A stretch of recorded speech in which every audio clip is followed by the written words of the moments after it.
bring Mr. Jolly Good Ginger up in here. Thank you.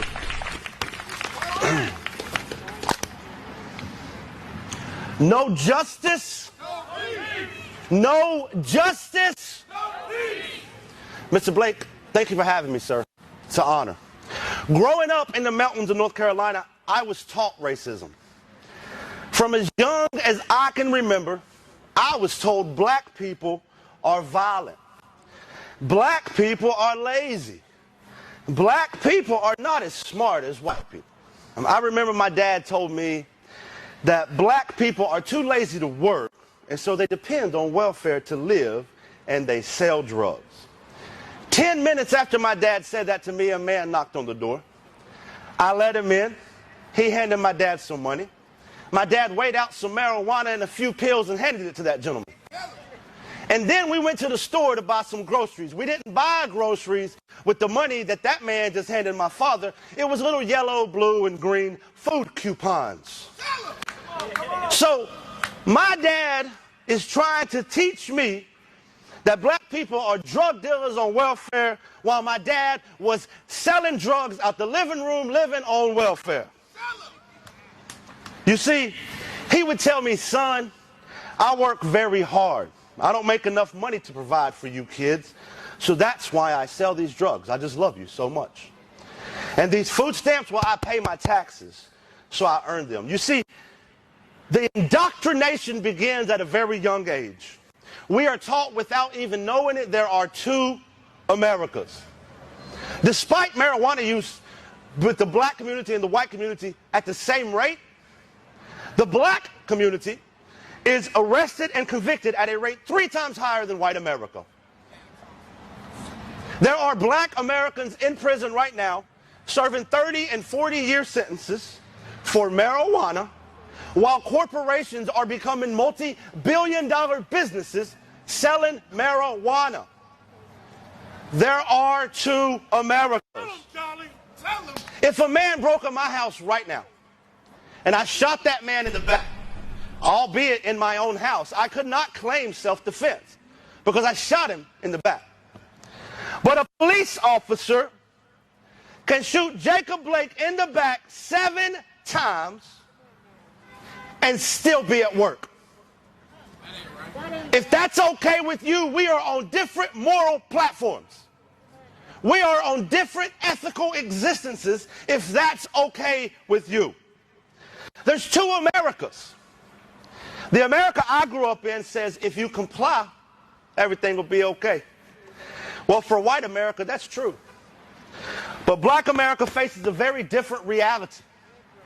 The use of force and the threat of the use of force is actually 4 times higher for police-initiated interactions. The America I grew up in will say, if you stop talking about racism, it'll go away. Well, for white America, that's true. Because as a white American, I don't have to think about my race. I'm not judged by my skin color as soon as a potential employer meets me. As soon as a loan officer meets me. As someone that's coming to appraise my home for sale, don't judge me by my skin color. As a white American, I can completely forget about my race and even racism, so long as nobody talks about it. So then in my world, it won't exist. Well, I've decided enough of that. I'm here to call white America to task. I'm here to tell white America it's time to stand the hell up beside our fellow human beings, beside our fellow citizens, and it's time for white America to be part of the solution. I was raised by racists. I was taught how to be racist. So you can quit telling me that racism doesn't exist. You're a damn liar. I was raised in the belly of the beast. I was raised by racists, and now they hate me. I call that a glow up. I'm not here to speak for black America, over black America, at black America. I'm here to speak to and at white America, and I'm screaming, wake the hell up. White supremacy is woven into the very fabric of this country. White supremacy bleeds from every pore of this country. In schools, we have standardized testing, but we don't have standardized resources. We don't have standardized opportunities. In hospitals, a black woman is more likely to die during childbirth at a rate 3 times higher than that of a white woman. In neighborhoods, power plants and dumps are more likely to be put up by a predominantly black neighborhood than a predominantly white neighborhood. At home, 22% of black America lives in poverty, whereas only 9% of white America lives in poverty. White America loves black music, black trends, black culture, but kills black people at a rate 2.87 times higher than that of white people by the police.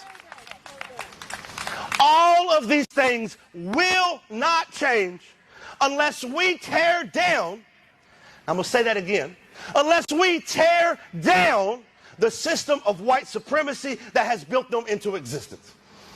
We cannot fix the current system, for it is not broken. This system is working exactly as it was intended. Passing laws will not change it.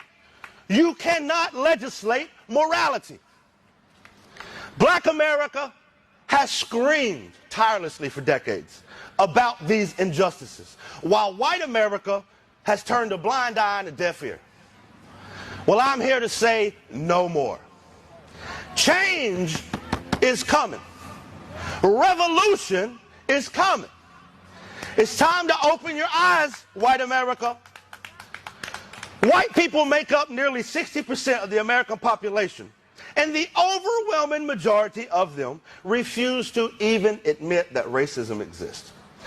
They think that there's a conspiracy against them by the government with zero evidence, but ignore the obvious systemic racism and oppression against black America that's well documented. Well, I've made it my life's mission to call white America to task. Mr. Blake, Miss Austin, to all the families of victims of police brutality in this country, to all of those of you who wake up every day and deal with the system of white supremacy built to marginalize you, I say to you this one thing: I will stand with you. I will march with you. I will protest with you. I will fight with you.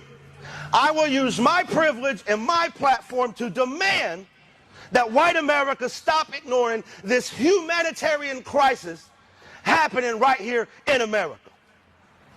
So, white America, this is your choice. Either be part of the solution, or by God, you are the problem. No justice, no peace. Thank you.